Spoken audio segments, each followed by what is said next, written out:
ہمارے ذہن کے اندر جب عمل صالح نیک عمل کا تصور آتا ہے تو ہمارے ذہن میں نمازیں آتی ہیں، ہمارے ذہن میں حج آتا ہے، ہمارے ذہن میں زکوٰۃ دینا آتا ہے، ہمارے ذہن کے اندر صدقات کرنا آتا ہے، کھانا بانٹنا آتا ہے۔ اس طرح چند چیزیں ہمارے ذہن کے اندر جو مخصوص عبادات کے ساتھ جڑی ہیں اور یا عمومی طور پہ جن کو عبادات کہا جاتا ہے یا اس کے جو قریب چیزیں ہیں وہ ہمارے ذہن میں آتی ہیں۔ حالانکہ آپ اگر روڈ کے اوپر جا کے اپنے مقابل کو آنے والے کو راستہ دیتے ہیں وہ بھی آپ کا عمل صالح قرار پائے گا۔ آپ اپنے ہمسائے کے ساتھ اچھا سلوک کرتے ہیں وہ بھی عمل صالح قرار پائے گا۔ آپ راستے سے گری پڑی ہوئی کوئی چیز اٹھا کے ایک طرف کر دیتے ہیں وہ بھی عمل صالح قرار پائے گا۔ آپ کسی کو مسکرا کے ملتے ہیں وہ بھی عمل صالح قرار پائے گا۔ لا تحتقرن من المعروف ولو ان تلقى اخاك بوجه طلق۔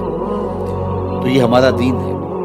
اچھے رویے عمل صالح ہے، اچھی اقدار عمل صالح ہے، اچھے اخلاق عمل صالح ہے۔ لوگوں کے ساتھ خیانت نہ کرنا، ان کے ساتھ دیانت سے پیش آنا، یہ عمل صالح ہے۔ کاروبار کو اسلامی اصولوں کے طریقوں کے مطابق کرنا، یہ عمل صالح ہے۔ جو کہا ہے وہی دینا، یہ عمل صالح ہے اور عمل صالح ہے۔ آپ جو ہے وہ اچھی معاشرت کی تشکیل کے لیے جو کر رہے ہیں وہ عمل صالح ہے۔ مدرس جو پڑھا رہا ہے وہ عمل صالح ہے، شاگرد جو پڑھ رہا ہے وہ عمل صالح ہے۔ شاگرد کا وقت ضائع نہ ہو، استاد کا وقت ضائع نہ ہو۔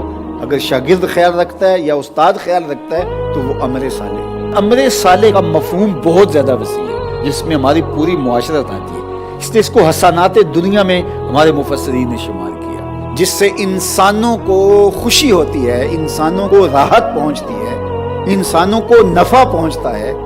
وہ کافر بھی ہوں اور ان کو بھی کوئی نفع پہنچتا ہے، آپ نے راستہ بہتر کر دیا اور اس سے کافر بھی گزرتا اس کو بھی فائدہ پہنچتا ہے، تو یہ عمل صالح قرار پائے گا۔ آپ کی زبان سے نکلا ہوا جملہ جس سے خیر پھوٹتی ہے اور معاشرے میں صالحیت کا نور پھیلتا ہے وہ بھی عمل صالح قرار پائے گا۔ آپ اپنی گاڑی کو صحیح کرواتے ہیں اور اس کا دھواں ماحول کے اندر آلودگی کا سبب نہیں بنتا تو وہ عمل صالح کے زمرے میں ہے۔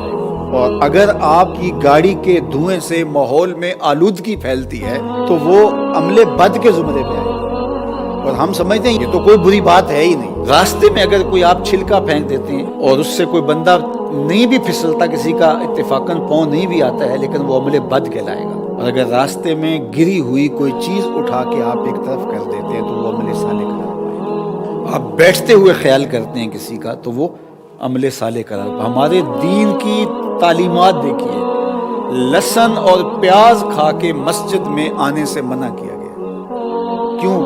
کہ لہسن اور پیاز کھانے کے بعد ایک خاص قسم کی سمیل منہ میں پیدا ہو جاتی ہے، اور آپ جب مسجد میں آئیں گے تو نمازی کو وہ تکلیف ہوگی۔ تو ہمارے دین نے اس تکلیف سے اس کو بچانے کے لیے اس امر سے منع کر دیا۔ تو کوئی سگریٹ نوشی کرے اور وہ دوسرے کو تکلیف پہنچے جو سگریٹ نوشی نہیں کرتا ہے تو یہ کس طرح جائز ہوگا؟ اعلیٰ حضرت امام اہل محبت علیہ رحمہ، اس زمانے کے اندر یہ بجلی تو نہیں ہوا کرتی تھی تو مسجدوں کے اندر دیے جلائے جاتے تھے۔ پرانے لوگ جانتے ہوں گے سرسوں کا تیل ڈالا جاتا تھا، یہ مٹی کا تیل ان دیوں میں نہیں ڈالا جاتا چونکہ یہ بدبودار ہوتا ہے، مسجد میں جلائے جاتے ہیں۔ اعلیٰ حضرت دیے کو جب جلانے کے لیے دیا سلائی کو روشن کرتے تو اس دیے کو مسجد سے باہر لے جاتے اور وہاں دیا سلائی سے اس کو جلاتے اور پھر مسجد میں لا کے رکھتے۔ کسی نے کہا کہ حضرت یہ کیا؟